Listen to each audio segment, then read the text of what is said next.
Welcome to the Commercial Real Estate Podcast powered by First National. I'm Aaron Cameron. With me, of course, Adam Płatek. I'd like to thank Granite REIT for sponsoring the video series as part of this live recording here at RealREIT. Our guest today is Mark Kenney, President and CEO of CapREIT. Mark, thanks for coming on. As always, thanks for having me, guys. So this is episode number 3 with Mark. So if you're curious about Mark's background and how he ended up where he is today, you can go and find those episodes. But we're going to skip to the good part. Sitting here at RealREIT sometime in September 2023, a couple things going on in our industry that has meaningful impact on all of us in the industry. Let's start with the fundamentals of apartments have been fairly strong throughout everything. COVID, where we are today, going forward, how do you feel about that? Yeah, well, the fundamentals were strong going into COVID. We had a housing shortage emerging, really call it 2018, 2017. It was hidden by the pandemic because we had household consolidation in Canada, very different than the U.S. You had Canadian kids in Canada living within an hour of mom and dad. Like most Canadian kids live in Toronto, Vancouver, Montreal, and generally speaking, they live an hour from mom and dad. In the U.S., that's a very different story. In the U.S., you have those under 30s living in states on the other side of the country, and it's just part of our culture. So we were more inclined as Canadians to bring our kids home and create vacancy and really weakness in the housing market because you had so much consolidation. You had people living at cottages full-time. You had people grouping up in homes full-time, and it was completely hidden. Not to mention the construction slowdown and the acceleration of immigration and foreign students, which we can talk about in a bit if you'd like. But these conspiring factors, the apartment business has 10 years now of solid fundamental runway due to those factors. There's just no catching up. And I mean, today rents are at an all-time high. I mean, for the most part across the country in all major urban centers, vacancies are near or at all-time lows. Is that about right? I'd say completely wrong on your first point. And when it comes to rents being at all-time highs, this is complete nonsense BS, okay? Use the case of Ontario. 90% of Ontario renters, I should say, are protected by a guideline rent increase. It's only 10% of the portfolio that gets exposed to the market. So over the last 4 years, you've had the Canadian renters across the country protected by guidelines, but in Ontario in particular, getting less than a 2% increase. It's about 1-point-something%. And in an inflationary environment, I'd say it's the greatest decline of rents in our country's history. But that doesn't hit the media. Valid point. No. Very valid point. Hold on to the rope. If you had first occupancy of a unit November 15th, 2018 or after, you are not subject to provincial rent controls in Ontario. Which is the majority of the Ontario rental portfolfolio. You think about the thousands, tens of hundreds of thousands of units built in the 1960s that occupy the entire GTA, all rent control. The headlines are coming from condo rents. The headlines are coming from, the few units that are turning over in purpose-built. But the purpose-built industry is getting destroyed because of how low the rents are. Across the portfolio. And how sticky the tenants are, because there's no rollover anymore. There's no rollover. There's less than 10% of our portfolio that comes to market. 90% of those people are protected, regardless of their income. Like, don't ask me why in this country we have provincial governments that protect the wealthy. Think about that. Mm-hmm. Like, not all renters are poor. And so to have policy that protects all renters because they're considered a secondary citizen class with a less than 2% rent increase is offensive. It's offensive, but nobody's really talking about it because you're a high-income earner renter and you're benefiting from this government policy of a 2.5 cap in Ontario. You're not really protesting. But on the advocacy side, they're wholeheartly focused on, and rightfully so, how expensive rents have become for units that are on the market. So, this is something that makes me cuckoo. Okay, we're going to go 2 different directions. I'm already cuckoo, but okay. Let's keep going. I'm going to ask you about affordability first, then we're going to talk about the implications of just sensationalized media reports. I love it. Well, Mark's saying rents are getting more affordable, right? Yeah. Well, they become more affordable. So let's talk about the definition of affordability first. Okay, I love this question. What is affordable? Well, let me start with the most affordable building in our portfolio. It happens to be where the rents are the absolute highest. And you're saying, what the hell is he talking about? because the incomes are the highest in that building. So as a percentage of income, the percentage of income for our buildings at Tower Hill, which are some of our nicest, are the lowest because they're high income earners. So as a percentage of renter income. Right. So we use this. Which, by the way, is how CMHC defines affordability, right? 30% of renter income, so 30% of the income of the renters in those units is deemed affordable if that rent is below that number. A percentage of income. So if more than 30% of your income is going towards rent, you're breaching affordability. But that assumes all renters are poor, and they're not. So some of the most expensive apartment buildings in Canada have the highest degree of affordability when you look at income. So it's a bad definition. So what's affordable? So when you talk about new construction apartments that are getting built within, certain programs, well, I'm going to tell you $2,500 a month is not affordable to somebody that makes $30,000 a year. That's true. And it's outrageously affordable for somebody that makes $200,000 a year. So there's a lot of trouble in getting the definitions across the bow here and having a good understanding on that. There's a government bias to all renters are poor. And it's very, very sad. How do you build new supply with that being the mindset? Well, it's predicated just on decades and generations of the Canadian belief that you finish your schooling, get a job, rent as short possible time as possible before jumping into a home. Right? That's just been the mentality of Canadians for decades, which then leads to policies like this that are geared to facilitate that segment of the market. Yeah, it's been geared and outdated for decades now in terms of government policy. You want to flip to the real evil influence of what's happened here. Canada abandoned, and I'm not picking on political parties here. This happened under all government parties. We've abandoned social housing in our country, and so instead we try to create affordability in the open marketplace, and blame those evil investors for all of the problem, and that was working. Until now, there's suddenly folks have woken up and said, "Wow, there's actually a supply problem here. We've got to stop picking on the folks that are building it as being the source of the problem." Up until now, it's been easy. We can talk about the financialization of housing if you want to. That's another one that's just go Mark, go. Okay, well, you may have heard this phrase, the financialization of housing, and it sounds quite evil because it just expresses itself as an evil. But what is it? What is the financialization of housing? Did anybody ever ask them what the hell is it? And I hope, hopefully I get a chance to blurt it out on the panel today. But what they're saying is that apartment housing should not be a financial instrument.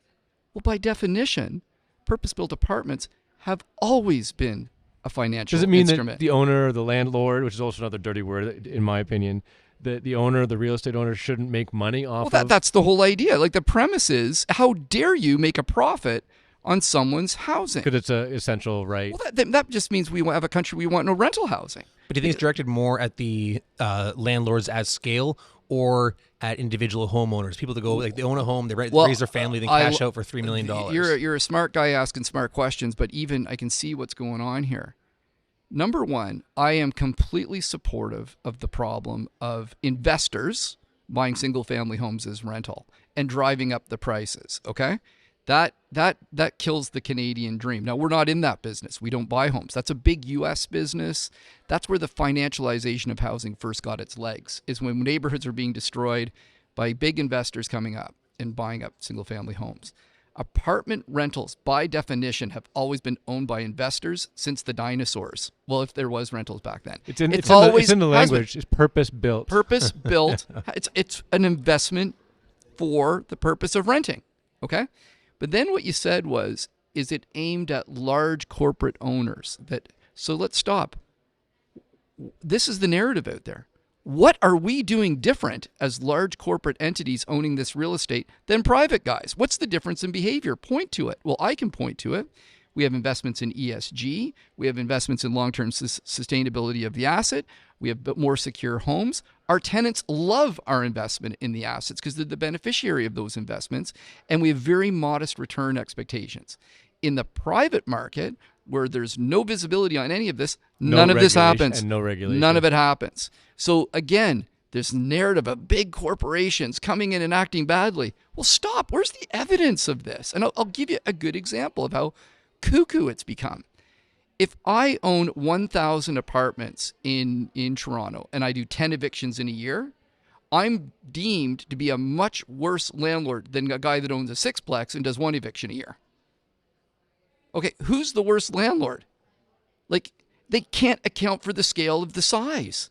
So just because you have more units doesn't mean your behavior is worse when you add up the total number Well, of and evictions for cause, eviction, like there's a definition missing there. Well, it's just the overall number. I'd start with just the math is wrong. They should be talking about the percentage. Percentage is what they should be. But that's not a headline grabber. It's 10 evictions versus 1. We think the private sector should own rental buildings. Well, before we were around, it was the advocates beating up the private rental owners as being slumlords and bad behavior and all this. So nothing's gone away. It's just that we're the flavor of the month in terms of picking on someone. Yeah. How frustrated do you get while you're on this rant train on just media headlines? A couple of them just recently about I saw this some sisters had their rent go from $3,000 to $9,000. This is what landlords are doing.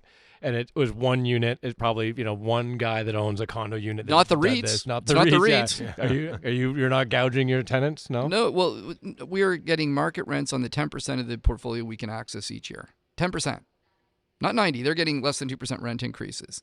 The problem is it's a deeper question, and it's the nature of media. Okay.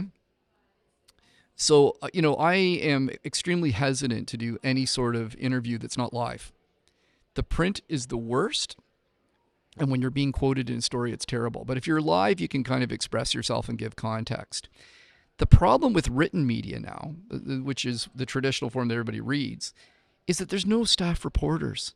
Everybody's paid for the story. If it's not sensational, you don't get paid.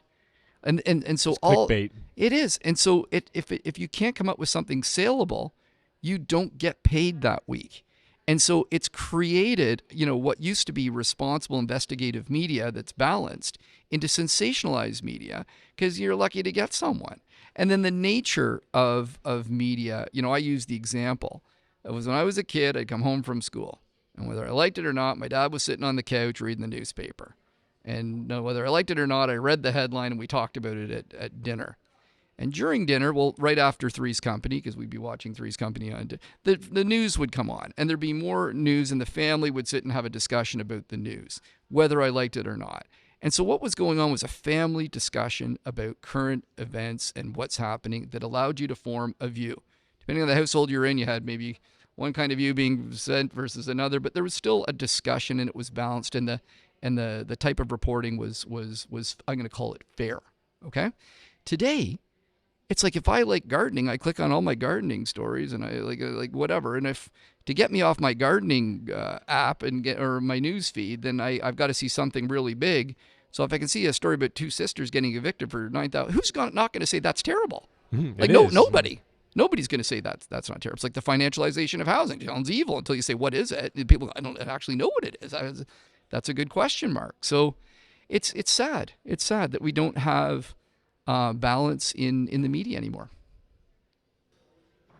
In the modern world with the one-off hit pieces that you're talking about, is there anything our industry can do to make that work in our favor? Well, you're doing it here. Like we're media. You're giving. I'd like to see the other side a fair shake, and I think it's trying to be honest about what is the other side really saying. So when you look at like the advocacy side, we share a lot of things in common. They just don't know who to blame, so they blame the private sector for all the problems, and they should be blaming government, quite frankly, for a variety of reasons that without doing the homework, you don't understand. We should have had social housing in this country on an ongoing investment basis. You can't just catch up overnight, and we should not have polarized the conversation about immigration and housing policy. It was always like, if you're a local voter, you vote for immigration, but God forbid you're a NIMBY and you don't vote for development in your backyard, and that's the same voter. They're voting one way for both issues. So, the government can't hide anymore. They're looking for people to blame, but it takes, I use the analogy, it takes 20 minutes to process a family of 4 at Pearson to come into our country, and it takes 7 years from beginning to end to build their home. Like think about that. Like people, it's not a magic wand. You let 1 million people in, 250 build a million houses, yeah. 250,000 if there's 4 people in a house. You can't just go, okay, that's done. So like there's just such a wobble of political agenda that I'll be very open about saying we all need to work together. Well, really, it's just about saying, okay, here are the common problems, and here's what I can contribute, without letting politics overtake the discussion. Is your pipeline for development growing? Stagnant? What's the REIT industry in Canada has over 230,000 homes in the development pipeline. CapREIT is not a development company by our background. Our contribution is getting our lands entitled for intensification and selling our older assets and buying new construction assets that are in the process of being built. So we are better to contribute in the ecosystem of new construction and creating new density than we are just being a straight out developer. Is that a calculated decision? I mean, I totally appreciate it. Development is a beast and a complication. Wasn't your expertise, wasn't your historic, expertise. And did you think about doing it and just made the decision not to, or did it just never felt right? Oh, we had some bad starts and blew up some pro formas, and it's always back to the same. Stick to what you know what you're doing. And in many cases, when you look at the development profit of going through that process versus the creation of value when you just get the land entitled, it's almost the same number. So like most developers won't tell you that because they're buying the land and putting it in a bigger pro forma. But in our case, when we're taking something with no value on the books and creating, tens if not hundreds of millions of dollars of value, it's better just to trade that out. And in places like Toronto, rental doesn't work. It just does not work. You can't make rental work at $1,300 a foot. Like buying land at market. You can't. Doing the whole do it. process. So your land has value whether you bought it or you own it. It has value to attribute, and we'd rather take that value and put it into existing income product. That's what we're good at. What's the good news story in the market these days? The NIMBYs are losing ground. It's less about not in my backyard and the wake up call. It always needs a frying pan over the head. It seems for voters to wake up and go, wow, this is a serious problem. So I'm very, very encouraged that all governments are talking about housing. The narrative is off of corporates are bad and that they're the reason for all the problems. And I got to get off track a little bit. Like we had, and I don't mind calling this guy out, but we had the mayor of Nanaimo take a whack at us as an industry, the REIT industry, for being, God forbid you ever end up in a REIT unit. And we talked to our peers, and not a single one of the REITs own a single apartment in Nanaimo. So we wrote him a letter, I wrote him a letter and said, you don't have to invoke the help of God. We will not come to Nanaimo. We will not build in Nanaimo, and you'll never see us in Nanaimo. And like this is the political agenda of like stirring people up into a frenzy. Imagine attacking a sector that doesn't own a single unit in the marketplace. This is the mayor. This isn't like the province. This is the mayor of a city making a really a slanderous claim like that with no repercussions. Making a headline specifically. It's a headline. It sounds great. God forbid a REIT. Why? They're big. Oh, they must be terrible. Yeah, professional management, well capitalized. You don't want that. And where's the evidence of bad behavior? The biggest problem that we have as a REIT industry is our financials are publicly disclosed. The private guys don't do that. So it becomes housing, profit, bad, put them out of business, which is just, the last thing Canada needs is less capital for real estate. CMHC, makes the claim for 2030. We need $3 trillion of investment for housing. And to put that into context, the entire history of Canada debt hit $1 trillion. So we need to get $3 trillion additional dollars to do this. Yeah, the government's not going to do all And that. the government says we're going to solve the problem. Like anyone that gets up there and claims that they can do it, they're lying politically. Again, it's the private sector. The private sector has always done this. The private sector is going to solve this problem. The government needs to get out of the way. Can the private sector raise $3 trillion by 2030? Well, I got to tell you, like if you look at the private market and you look at real estate owners, they can only leverage their own portfolios if there's leverage space available. When you look at the capital markets, you can tap into worldwide capital for investments that's worthwhile. Everybody on the planet Earth wants to invest in Canadian housing. They're just afraid of the government for good reason. And so if it was stable, of course, like not $3 trillion, no, but we are absolutely a source of capital to help solve the housing crisis in Canada. Now, you have said publicly before in the newspaper that regulatory risk is the biggest threat to apartments. The business fundamentals are a joke. Like there's no business fundamental issue going on here. It's the limit of what people can pay in the general market, and that's not changing anytime soon. Yeah, the challenge right now we're facing is the fundamentals work, the construction fundamentals do not. So supply is now off again, unfortunately. I know you don't play in that space, but we're hearing that across the board.